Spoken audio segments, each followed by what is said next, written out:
എങ്ങനെയാണ് പെർഫോമൻസ് എന്ന് നോക്കാം. നമുക്ക് ഭഗൽപൂരാണ് ആദ്യം. ഭഗൽപൂരിലെ ഇത്തവണത്തെ ഇതുവരെയുള്ള ലീഡ് നിലയനുസരിച്ച് ഭഗൽപൂർ കഴിഞ്ഞ തവണ എൻ ഡി എക്ക് വലിയ ലീഡ് ഉണ്ടായിരുന്ന സ്ഥലമാണ്. അവിടെ 20 സീറ്റുകളിൽ എൻ ഡി എ ലീഡ് ചെയ്യുമ്പോൾ 3 സീറ്റുകളിൽ മാത്രമാണ് ഇന്ത്യ സഖ്യത്തിന് ലീഡ് ചെയ്യാൻ കഴിയുന്നത്. കഴിഞ്ഞ തവണത്തെ ആ ഒരു വലിയ മുന്നേറ്റം ഇത്തവണയും എൻ ഡി എക്ക് ഈ ഭഗൽപൂർ മേഖലയിൽ തുടരാൻ കഴിയുന്നുണ്ട് എന്നുള്ളതാണ്. അടുത്തത് ഭോജ്പൂരാണ്. ഭോജ്പൂരെ സംബന്ധിച്ച് കഴിഞ്ഞ തവണ വലിയ ലീഡ് ഇന്ത്യ സഖ്യത്തിന് നേടിയ ഒരു സ്ഥലമാണ്. ഇന്ത്യ സഖ്യം വലിയ ലീഡ് നേടിയ സ്ഥലത്ത് ഇന്ത്യ സഖ്യം ഇപ്പോഴും ചെറിയ ലീഡാണ്. അത് 17-16 എന്നുള്ളതാണ്. കഴിഞ്ഞ തവണ അങ്ങനെ ആയിരുന്നില്ല.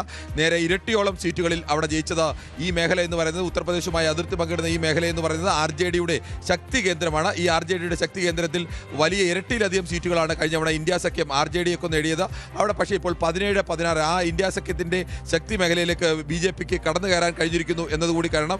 ഇനി നമുക്ക് മഗധാണ്. മഗധും കഴിഞ്ഞ തവണ ഇന്ത്യ സഖ്യത്തിൻ്റെ വലിയ മുന്നേറ്റം ഉണ്ടാക്കിയ സ്ഥലങ്ങളായിരുന്നു. മറ്റിടത്തെ മുന്നേറ്റങ്ങളൊക്കെ കടത്തിവിട്ടിയത് അങ്ങനെയാണ്. ഇന്ത്യ അവിടെ ഇപ്പോൾ 23 സീറ്റുകളിലാണ് എൻ ഡി എ മുന്നേറുന്നത്. ഇന്ത്യ സഖ്യം 13 സീറ്റുകളിലേക്ക് താഴ്ന്നിരിക്കുന്നു. കഴിഞ്ഞ തവണ നേരെ തിരിച്ചായിരുന്നു. 23 എന്ന് പറയുന്നത് ഇന്ത്യ സഖ്യത്തിനായിരുന്നെങ്കിൽ 13 മാത്രമായിരുന്നു അവിടെ എൻ ഡി എക്ക് ഉണ്ടായിരുന്നത്. പക്ഷേ ഇത്തവണ നേരെ അത് തിരിഞ്ഞിരിക്കുന്നു. 9 സീറ്റുകൾ ഇന്ത്യ സഖ്യത്തിന് നഷ്ടമാകുമ്പോൾ അവിടെ 9 സീറ്റുകൾ അധികമായി ആ 9 സീറ്റുകളും എൻ ഡി എ സഖ്യത്തിലേക്ക് നേടുന്നു. മറ്റൊരു പ്രധാനപ്പെട്ട മേഖല എന്ന് പറയുന്നത് മിഥിലയാണ്. മിഥില കഴിഞ്ഞ തവണ എൻ ഡി എ സഖ്യത്തിന് വലിയ മുന്നേറ്റമുണ്ടായ സ്ഥലമായിരുന്നു. ആ മിഥിലയിൽ ഇത്തവണയും എൻ ഡി എ സഖ്യം ആ മുന്നേറ്റം കുറെ കൂടി ആ മുന്നേറ്റത്തിന് ശക്തി കൂട്ടിയിരിക്കുന്നു. 23 സീറ്റുകളിൽ മുന്നേറുമ്പോൾ 7 സീറ്റുകൾ മാത്രമാണ്. അവിടെ 6 സീറ്റുകളാണ് അധികമായി നേടിയിരിക്കുന്നത് എൻ ഡി എ സഖ്യം. ഇന്ത്യ സഖ്യത്തിന് 5 സീറ്റുകളിൽ അവർ പിന്നാക്കം പോയിരിക്കുന്നു. മറ്റുള്ളവർക്കായിരുന്നു അന്ന് ഒരു സീറ്റ് അവിടെ ലഭിച്ചത്. എ എമ്മിനടക്കം ലഭിച്ച സീറ്റാണ്. ആ സീറ്റിൽ നിന്ന് അതും കൂടി ഇന്ത്യ സഖ്യമാണ് ഇത്തവണ നേടിയിരിക്കുന്നത്. മറ്റൊരു പ്രധാനപ്പെട്ട മേഖല എന്ന് പറയുന്നത് സീമാഞ്ചലാണ്. സീമാഞ്ചൽ മേഖല ഈ എ എമ്മിനൊക്കെ നിർണായകമായ സ്വാധീനമുള്ള മേഖലയാണ്. ദളിത് വോട്ട് ബാങ്കുകളും അതോടൊപ്പം മുസ്ലിം വോട്ട് ബാങ്കുകളും നിർണായകമായ സ്ഥലമാണ്. അവിടെ ഇത്തവണ വലിയ മുന്നേറ്റം ഇന്ത്യ സഖ്യം ഉണ്ടാക്കിയിരിക്കുന്നു. കഴിഞ്ഞ തവണ എൻ ഡി എ സഖ്യത്തിന് വ്യക്തമായ മേൽക്കൈ ഉണ്ടായിരുന്നു. അവിടെ ഏറ്റവും വലിയ വോട്ട് കട്ടറായി നിന്നത് അസദുദ്ദീൻ ഒവൈസിയുടെ AMIM ആയിരുന്നു. ആ AMIന് ഇത്തവണ ആ മട്ടിൽ വോട്ട് കട്ടറായി നിൽക്കാൻ കഴിയുന്നില്ല. ആ സീമാഞ്ചൽ മേഖലയിൽ മാത്രമാണ് ഇത്തവണ ഇന്ത്യ സഖ്യത്തിനൊരു മുന്നേറ്റം ഉണ്ടാക്കാൻ കഴിഞ്ഞിരിക്കുന്നത്. കഴിഞ്ഞ തവണ ഏറെ പിന്നിൽ പോയ സീമാഞ്ചൽ മേഖലയിൽ എന്തായാലും മുസ്ലിം വോട്ടിൽ കാര്യമായ രീതിയിൽ ആർ ജെ ഡിക്ക് ഒരു പിന്നാക്കാവസ്ഥ ഉണ്ടാവുന്നില്ല. അല്ലെങ്കിൽ ദളിത് വോട്ടുകളിൽ അങ്ങനെ ഒരു പിന്നാക്കാവസ്ഥ ഉണ്ടാവുന്നില്ല. അവിടെ പ്രത്യേകിച്ച് OBC വിഭാഗത്തിന് വലിയ ശക്തിയുള്ള മേഖല കൂടിയാണ് ഈ സീമാഞ്ചൽ മേഖല. സീമാഞ്ചൽ മേഖലയിൽ ആകെ 6 മേഖലകളിൽ സീമാഞ്ചൽ മേഖലയിൽ മാത്രമാണ് എൻ ഡി എയും ഇന്ത്യ സഖ്യവും പിടിച്ചു നിൽക്കുന്നത്. അവിടെ 8 സീറ്റുകളാണ് ഇത്തവണ ഇന്ത്യ സഖ്യം അധികമായി നേടുന്നത് എന്നതുകൂടി നോക്കണം. ഇനി നമുക്ക് നോക്കാനുള്ള തൃത്താണ്. തൃത്തിലെ അവസ്ഥ ഇങ്ങനെയാണ്. ഇത്തവണത്തെ തൃത്തിൻ്റെ അവസ്ഥ ഇതാണ്. അവിടെ എൻ ഡി എ സഖ്യത്തിന് തന്നെയാണ് അവിടെയും മുന്നേറ്റമുള്ളത്. എൻ ഡി എ സഖ്യം 31 നേടുമ്പോൾ ഇന്ത്യ സഖ്യം 12ലേക്ക് നേടുന്നു. ആകെയുള്ള ഈ 6 റീജിയണിൽ ഈ സീമാഞ്ചൽ മേഖലയിൽ മാത്രമാണ് ഇത്തവണ ഇന്ത്യ സഖ്യത്തിന് മുന്നേറ്റമുള്ളത്. ഇന്ത്യ സഖ്യം കഴിഞ്ഞ തവണ ഏറ്റവും കൂടുതൽ മുന്നേറിയ ഉത്തർപ്രദേശ് അതിർത്തിയുമായി പങ്കിടുന്ന ഭോജ്പൂർ മേഖലയായാലും മഗധ് മേഖലയായാലും അവിടെയെല്ലാം അതിശക്തമായി തന്നെ എൻ ഡി എ തിരിച്ചു പിടിച്ചിരിക്കുന്നു. JDUവും BJPയുടെയും വലിയ തേരോട്ടം ഉണ്ടായിരിക്കുന്നു. അവിടെ പിന്നാക്കം പോകുമ്പോൾ കഴിഞ്ഞ തവണ പിന്നിൽ പോയ സീമാഞ്ചൽ മേഖലയിൽ മാത്രമാണ് ഇത്തവണ ഇന്ത്യ സഖ്യത്തിന് മുന്നോട്ട് വരാൻ കഴിഞ്ഞിരിക്കുന്നത്. ഇതുവരെയുള്ള ഫലസൂചനകൾ അനുസരിച്ച് 129 എന്ന് പറയുമ്പോൾ 24 സീറ്റുകളുടെ ഗെയിൻ ഉണ്ടായിരിക്കുകയാണ് എൻ ഡി എക്ക്. BJP അതിൽ 58. ഈ മാജിക് ഫിഗർ നോക്കുമ്പോൾ കൃത്യമായിട്ട് കാണാം. ഈ പച്ച നിറത്തിൽ കാണുന്നത് മുഴുവനും JDU മുന്നിട്ട് നിൽക്കുന്ന സീറ്റുകൾ, കാവ്യ നിറത്തിൽ കാണുന്നത് BJP ലീഡ് ചെയ്യുന്ന സീറ്റുകളുമാണ്. അതേ സമയത്ത് തന്നെ JDUവിനും ലീഡ് നിലനിർത്താൻ കഴിയുന്നു. JDU മാത്രമല്ല RJDക്കും ലീഡ് നിലനിർത്താൻ കഴിയുന്നുണ്ട്. അത് മാത്രമാണ് ഇന്ത്യ സഖ്യത്തിന്റെ ഒരു നേട്ടത്തിന് പിന്നിലായിരിക്കുന്നത്. അവർക്ക് ഇത്രയും സീറ്റുകൾ, ഇന്ത്യ സഖ്യത്തിന് ഇത്രയും സീറ്റുകൾ എങ്കിലും കിട്ടുന്നു എന്നതിന് കാരണം RJD മാത്രമാണ്. കോൺഗ്രസിന് ഇപ്പോഴും 11 സീറ്റുകളിൽ മാത്രമാണ് ലീഡ് നേടാൻ കഴിഞ്ഞിട്ടുള്ളത് എന്നതും ഇതിൽ ഒരു കാര്യമാണ്. ഇപ്പോഴും 129 എന്നുള്ള ഫിഗറിലേക്ക് എത്തുമ്പോൾ 58 സീറ്റുകളിൽ BJP ലീഡ് ചെയ്യുമ്പോൾ JDU 55 സീറ്റുകളിൽ ലീഡ് ചെയ്യുന്നു. LJPക്ക് 8 സീറ്റുകളിൽ ഇപ്പോഴും ലീഡ് ചെയ്യാൻ കഴിയുന്നു.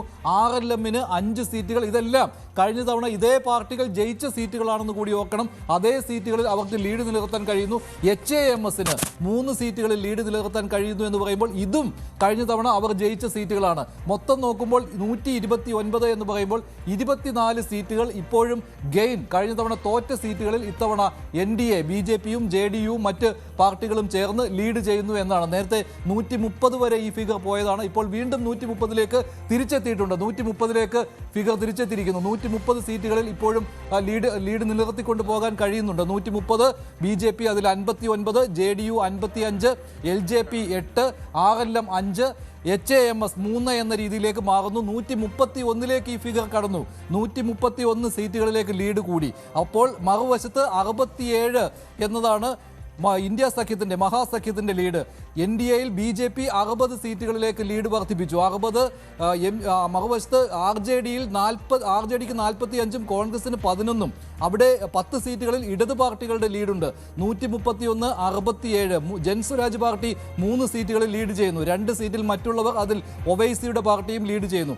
122 എന്ന മാജിക് ഫിഗറിനേക്കാൾ ഇപ്പോൾ 10 സീറ്റുകൾ കൂടുതൽ ലീഡ് ചെയ്യുവാനായിട്ട് NDAക്ക് കഴിഞ്ഞിട്ടുണ്ട് എന്ന് പറയുമ്പോൾ അതേ ലീഡ് അവർ നിലനിർത്തുന്നു എന്നുള്ള പ്രത്യേകതയും ഉണ്ട്. അതേസമയം മറുവശത്ത് തുടക്ക സമയത്ത് ഇഞ്ചോടിഞ്ച് പോരാട്ടം എന്നൊരു പ്രതീതി ഉണ്ടാക്കിയെങ്കിലും MGBയുടെ ലീഡ് നില കുറയുവാനുള്ള കാരണം മറ്റു പാർട്ടികൾ പിന്നോട്ട് പോകുന്നു. RJDക്കും കഴിഞ്ഞ തവണത്തെ അത്രയും സീറ്റുകൾ 75 സീറ്റുകളിലേക്ക് എത്താൻ പറ്റുമോ എന്ന് സംശയമാണ്. ഇപ്പോഴത്തെ ഈ ട്രെൻഡാണ് എങ്കിൽ 75ലേക്ക് എത്താൻ RJDക്ക് കഴിയില്ല. അവർ 50ലേക്ക് കടന്നിട്ടില്ല ഇതുവരെ. പക്ഷേ മറുവശത്ത് രണ്ട് പാർട്ടികളും JDUവും BJPയും ഒരേപോലെയുള്ള മുന്നേറ്റം മുന്നണിയിൽ നടത്തിക്കൊണ്ടിരിക്കുന്നു എന്ന് പറയുമ്പോൾ 61-55. കഴിഞ്ഞ തവണ BJP 74 സീറ്റുകളാണ് നേടിയത്. ഏതാണ്ട് അതിലേക്ക് 65 സീറ്റുകൾ വരെ ഇത്തവണ കിട്ടുമെന്നുള്ളതാണ് പാർട്ടിയുടെ ഒരു വിലയിരുത്തൽ.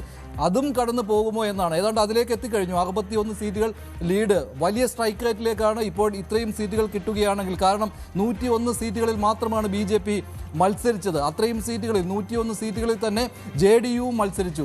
55 സീറ്റുകളിൽ JDU ലീഡ് ചെയ്യുകയാണ്. BJP 61 സീറ്റുകളിൽ ലീഡ് ചെയ്യുകയാണ്. LJP 28 സീറ്റുകളിലാണ് മത്സരിച്ചത്. അവരും 8 സീറ്റുകളിൽ ലീഡ് ചെയ്യുകയാണ്. RLMും HAMSും അവരുടെ സഖ്യകക്ഷികൾ അവരും കഴിഞ്ഞ തവണ ജയിച്ച സീറ്റുകളിൽ ഇത്തവണ ലീഡ് ചെയ്യുകയാണ്. അങ്ങനെ വരുമ്പോൾ വലിയ സ്ട്രൈക്ക് റേറ്റാണ് ഈ പാർട്ടികൾക്കെല്ലാം വരുന്നത്. അതുതന്നെയാണ് NDAയുടെ ഈ ഒരു മുന്നേറ്റത്തിന് കാരണമാവുന്നത്. മറുവശത്ത് നോക്കുകയാണെങ്കിൽ 67 എന്ന് പറയുമ്പോൾ RJD ഏറ്റവും കൂടുതൽ സീറ്റുകളിൽ മത്സരിച്ച പാർട്ടിയാണ്. 144 സീറ്റുകളിൽ മത്സരിച്ച RJDക്ക് പക്ഷേ ഇപ്പോഴും 50-ൽ താഴെ സീറ്റുകളിൽ മാത്രമേ ലീഡ് ചെയ്യാൻ കഴിയുന്നുള്ളൂ. 45. കോൺഗ്രസ് 11, ഇടത് പാർട്ടികളിൽ ML ഇപ്പോഴും 7 സീറ്റിൽ, CPM ഇപ്പോഴും 2 സീറ്റുകളിൽ, CPIയും 2 സീറ്റുകളിൽ ലീഡ് ചെയ്യുന്നുണ്ട്. ഇതാണ് ഏറ്റവും ഒടുവിലത്തെ ട്രെൻഡ്. കിരൺ, ഏതാണ്ട് കഴിഞ്ഞ തവണത്തെ പോലെയായിരുന്നു അല്പസമയം മുമ്പ് വരെ. പക്ഷേ ഇപ്പോൾ മുഴുവനും മാറിയിരിക്കുകയാണല്ലോ. കഴിഞ്ഞ തവണത്തെ അത്രയും പോലും എത്തുവാൻ ഇന്ത്യ സഖ്യത്തിന് കഴിയില്ല. ആ ഒരു രീതിയിലേക്ക് കാര്യങ്ങൾ എത്തിയിരിക്കുകയല്ലേ. 110 അങ്ങനെ തന്നെ വേണം കരുതാൻ. കഴിഞ്ഞ തവണ ഇഞ്ചോടിഞ്ച് പോരാട്ടമായിരുന്നു. 125 സീറ്റുകളാണ് NDA നേടിയതെങ്കിൽ 115 സീറ്റുകളാണ് അന്ന് ഇന്ത്യ സഖ്യം നേടിയത്.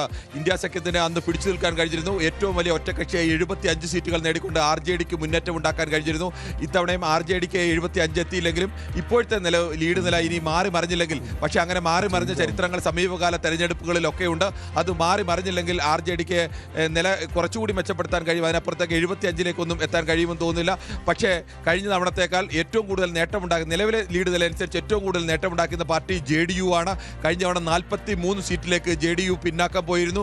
JDU ഒന്നാമത്തെ പാർട്ടിയായും രണ്ടാമത്തെ പാർട്ടിയായും കഴിഞ്ഞ 20 വർഷത്തെ തെരഞ്ഞെടുപ്പുകളെല്ലാം നിന്നപ്പോൾ കഴിഞ്ഞ തവണയാണ് അത് മൂന്നാമത്തെ പാർട്ടിയായി RJDക്കും BJPക്കും താഴെ 43 സീറ്റുകൾ മാത്രമുള്ള 75 സീറ്റുകളും 74 സീറ്റുകളുമാണ് കഴിഞ്ഞ തവണ RJDയും BJPയും നേടിയെങ്കിൽ 43 സീറ്റ് മാത്രമാണ് മുഖ്യമന്ത്രി നിതീഷ് കുമാറിന്റെ പാർട്ടിക്ക് നേടാൻ കഴിഞ്ഞത്. ഇപ്പോൾ തന്നെ ലീഡ് നില അനുസരിച്ച് ആ 43 എന്നുള്ളത് കവച്ചു വെച്ചിരിക്കുന്നു. JDUവിന് കഴിഞ്ഞ തവണ വോട്ട് കട്ടറായി നിന്നത് അവിടെ ഒറ്റയ്ക്ക് മത്സരിച്ച കേന്ദ്ര മന്ത്രിസഭയിൽ മന്ത്രിയായിരിക്കുമ്പോൾ തന്നെ ചിരാഗ് പാസ്വാന്റെ പാർട്ടി, രാംവിലാസ് പാസ്വാന്റെ പാർട്ടി ഒറ്റയ്ക്ക് മത്സരിച്ച JDUവിന്റെ വോട്ടുകൾ വലിയ തോതിൽ പിടിച്ചിരുന്നു. 9% വരുന്ന പാസ്വാൻ പിന്നോക്ക ദളിത് വിഭാഗത്തിന്റെ വോട്ടുകളാണ് ഇവരുടെ വോട്ടിൽ നിന്ന് പിടിച്ചെടുത്തത്. ഇതാണ് ഇവരെ പിന്നോക്കം പോകാനുള്ള പ്രധാനപ്പെട്ട കാരണമായി നിന്നത്. അത് ഇത്തവണ മാറിയിരിക്കുന്നു.